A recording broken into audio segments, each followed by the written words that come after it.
What's up, everyone? This is BigPowner, and I'm kind of teaching you the main techniques that I was using for earning the currency that I earned in my recent challenge.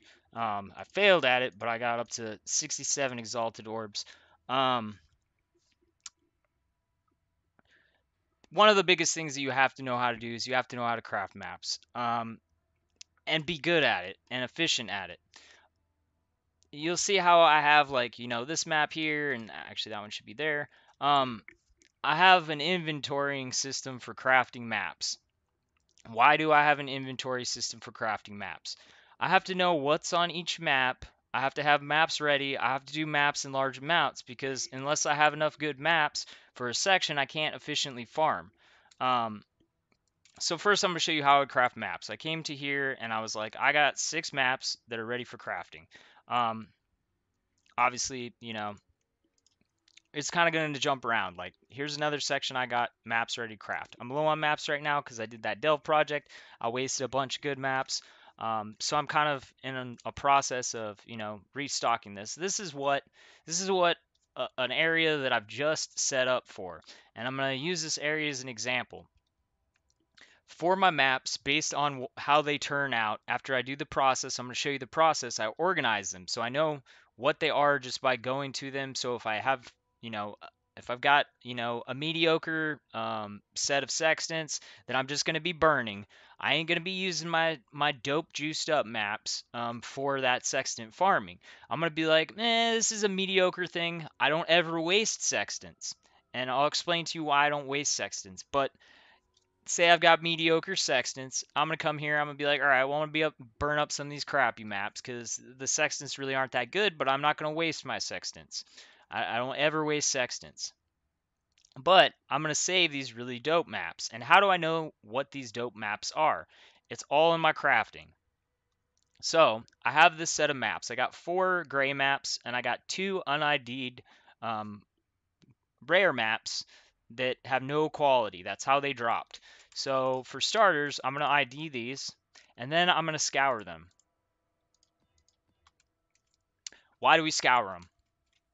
Because they didn't have quality on them. And when they're gray, it only takes 4 chisels to make them 20% quality. Oopsies. The next step is to hit them with the alchemy. Okay, at this point, there's a few things that you have to do for sorting. First of all, we have to identify if there's any modifiers on them that make it so that we can't play them. For myself, that is elemental reflect. I didn't hit any. All right, there we go. Perfect. So I got elemental reflect. There's 2 things I can do with this map at this point. I can re-roll it, or I can put it off to the side and vol it and know that it's going to have elemental reflect. Me personally, I'm going to re-roll it. Why is it that I would re-roll this? And there we go. Now it can go back in this pile. If I hit it with a vol, one of the things it could possibly do is make it go unidentified, which, here you see I've got unidentified maps which are in my play row. I know that there's not elemental reflect on those, and why do I know that? Because when you vol these maps, if they go unID'd, they keep all of the stats that are on the map, and they just go unID'd corrupted, which means it adds 20% quality. So when I have all these set up, if I have reflects elemental damage, I don't want to just vol that in the group of all these, because what's going to happen is I'm going to wind up playing that map. I'm going to jump into the map and I'm going to shoot a volley and I'm going to instantly die. Now imagine that I have a really good set of sextants set up and I'm like, I'm going to make money. And I throw in that map and I jump in and I instantly die and now I can't play the map. I'm screwed. I just lost all those sextants and they could have been really good ones. So that's why I don't do that. The other option is I could put it off to the side. I could vol it. If it goes unID'd, I can put it into my section for reflect maps, which I'm not going to throw these away. These 2 are really good. But I have to have a section for those so I know that they're reflect so I don't accidentally grab them and screw myself. Because I can still use them, for instance, with I know I was running reflect. All right, here. This makes it so players cannot take reflected damage. So those are still really good maps, and I'm going to save those till I have 3 of them, and I have a good setup for those. Because that reflect with this modifier is basically just free quantity. So if I use them correctly and smartly, it's actually an advantage instead of a disadvantage because it's a modifier that won't be affecting me at all. It's just benefiting me because it gives me extra quantity. So I have fixed them so that there's none of that. I don't really want to deal with having an unID'd map with reflect on it because I might make a stupid mistake even with my sorting system. So now I'm going to evolve these. I'm going to show you how I sort them. So you see what I see? See what I was saying? 2 of the maps went unID'd. If one of those would have been a reflect, then I would have had a nasty surprise. So this was a 50-50. This is kind of what you should expect. Like half of them be good, half of them be bad.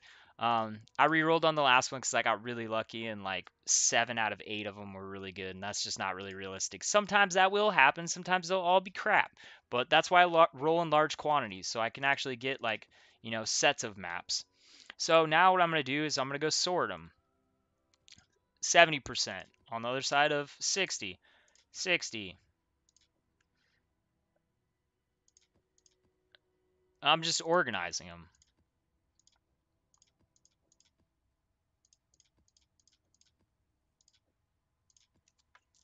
So now I just have my maps organized. That's literally all it is. And I roll a bunch of them like that. When I get sections of them, I set them up like that so that I know what I can run. I know I've got a good set of maps, really good set of maps right here, and I need one more high roll reflect, and I'll have another good set of maps. Then I have another section. I didn't wind up getting those on that set, but this is my spot for special good maps. I won't run these unless I have specific sextant modifiers. If you guys watched the stream on Friday, I gave a perfect example of why I save these maps in particular. There's 2 types of maps that I save in particular for specific sextants: Beyond and Nemesis. For this season, one of the strongest currency drop combinations is Nemesis monsters drop extra currency shards, and then you add either a map or well, you have to have one of the 2 modifiers on the map, and then you can add one through Xana. So you have to have Nemesis on either the map or in Xana, and then you want Beyond in either the map or on Xana. So you have to have a map that has one of those 2 things. That's why I set these aside, is for that specific farming. Obviously, we can move around our watchstones. So if I'm really hurting on maps and I only have 3 top tier maps that meet those requirements, I can move around my Atlas stones and play one map in each spot. But realistically, that takes a lot of extra time. So saving maps like this makes it so I can run my maps more efficiently and still get the maximum amount out of them. So now you know how to craft maps. Probably the biggest thing that people are going to be like is, I ain't got enough maps to do that. Farming maps is one thing. Let me see where I got. I think this is my no stone area. Now that's still stoned. It's still stoned, man. All right. What's a 14 in this area? So the other thing, because a lot of people are gonna be like, I ain't got that many tier 16 maps, and he's saying he's low. You can boost up your maps by running lower tier maps, tier 14s, to get your 14 and 15s. All right. Cage is long. Moon Temple is not that bad. We'll do Moon Temple.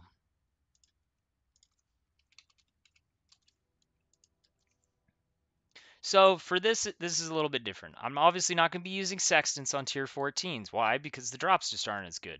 I want to get the most out of my sextants, so I'm going to save them for tier 14s. But let's imagine I just finished my soul fight challenge, and my maps were still way lower than they are, because when I ended it, I was like not even half this many tier 16s. Like that one day of play, I went up like 50 tier 16 maps.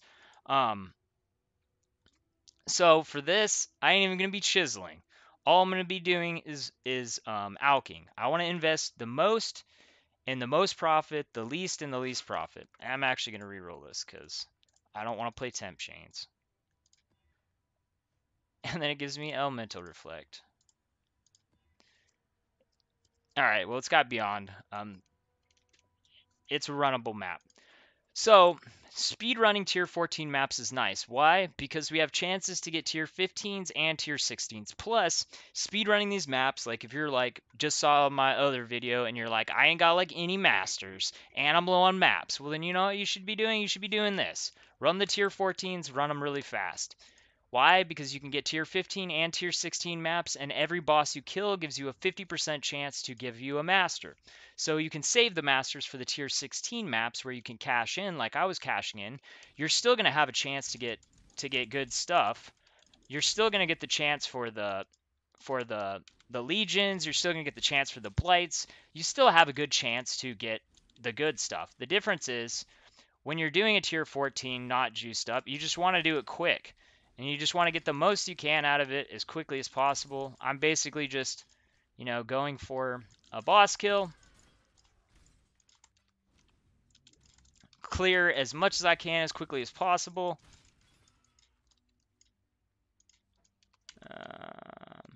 Down here.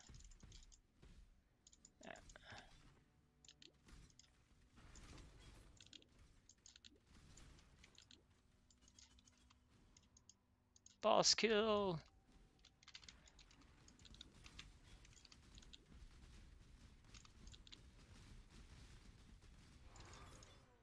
Yeah, I got a map. It was a tier 14. Kill the... Oh man, that's a shitty spot. Alright, I'm gonna find a better spot.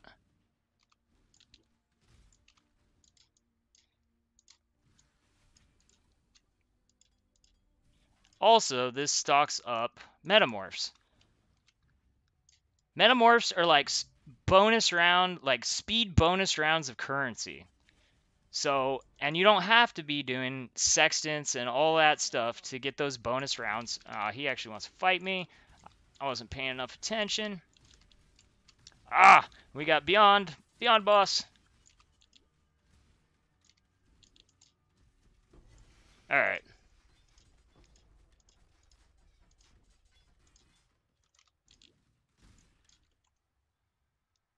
Couple minutes, cleared it. I had a 50% chance to get a master. I can just get a whole bunch of tier 14s. I can just be like, Moon Temple, Alchemal. I'm going to get myself a bunch of masters. I'm going to hopefully get myself a bunch of tier 15, tier 16 maps. And what am I collecting? I'm collecting a bunch of these. I mean, technically every 5 is going to be a metamorph, but we all know they don't drop evenly. But this is like speed round currency. I did a bunch of metamorphs during that time from the ones that I collected, and those take like less than a minute to kill them. Like they're so fast. It's a bonus round of currency basically is the way you should look at those. And Legion incubators, baby.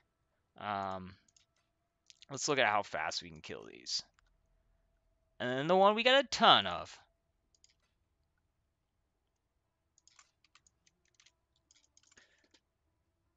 This is why mapping is so beneficial, and at tier 14, you can get drops for every single synthesis map.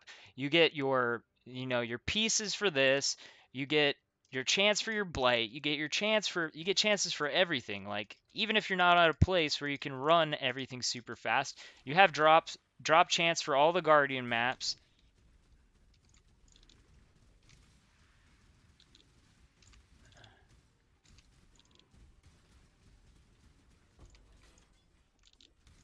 Ooh, I got a bleed on me.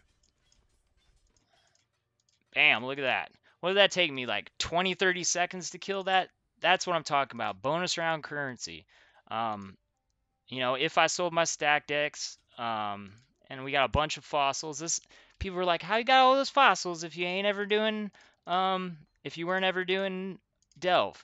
Dude, Metamorphs drop tons of fossils. Like, you would probably get more fossils just running running maps fast, collecting up the metamorph pieces and killing them, then you'll probably get spending in Delve, or it's at least close. Because I spent 6 days doing Delve, and I didn't even have as many fossils from Delve that I had leftover fossils from before I tried the Delve, and I spend my fossils. Um, it, these are just super powerful. I mean, if we look at the currency drops from this, obviously it's going to vary, but we got Celestial. I don't even know what the incubators are. I just throw them on and cook them and hope I wind up with something good. It's just an extra thing to cook. So I don't count any of that stuff as profit. But if you were counting all this, these are like 1.5 chaos, 5.5. We'll call each one of these one chaos, 8.5, 10 stack decks. That's 30.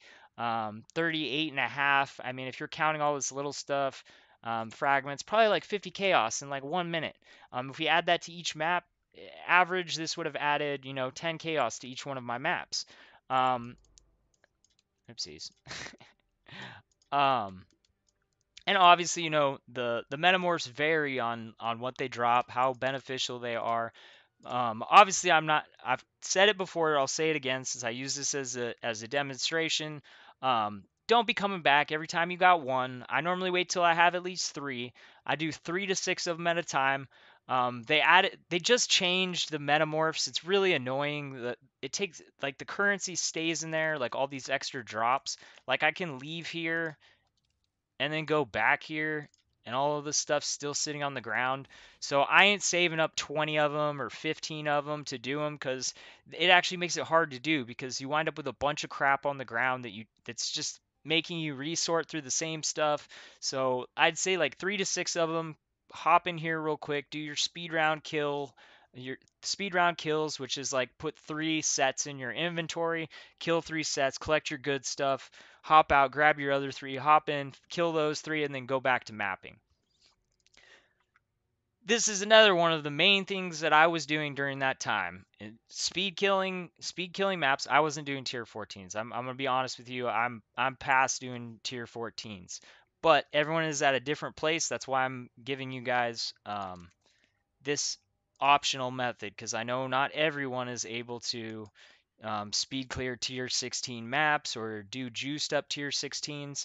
But if you do something that's going to benefit you when you reach that point now, it's going to make it so that you can mimic what it was I was doing. That's why I'm, offering this extra advice, because you might be sitting there thinking, I can't do the stuff that he was doing in this challenge. Well, even if you can only do, the lowest red maps, what you have to be thinking is, what can I do to make it so that when I get to that point where I can do those maps, that I'm going to have the most resources to capitalize. Any red map gives you a 50% chance when you kill the boss to get a master. So what you can do is you can save all those masters till you get to the place where you can do the tier 16s, which, if you just watched my other video, you know that the tier 16s given really high chances for guardian maps. It also gives you the chance at all the synthesis maps. Like I said, 50%. I'm actually getting more than 50% on that. I mean, I ain't saying this is going to happen for everyone every time, but so far this morning, every single one of my tier 16s have given me a guardian map.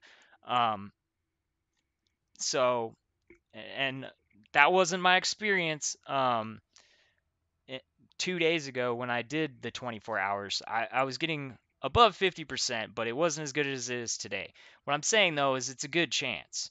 And that's literally like just adding a minimum of 35 chaos to the map as long as you can kill the boss, which is dope. Like, really dope. So yeah, I hope these techniques help you guys. If you have any questions about this, let me know. Obviously, I covered a lot of things. I'm trying to get a lot of stuff in there because I was doing a lot of things.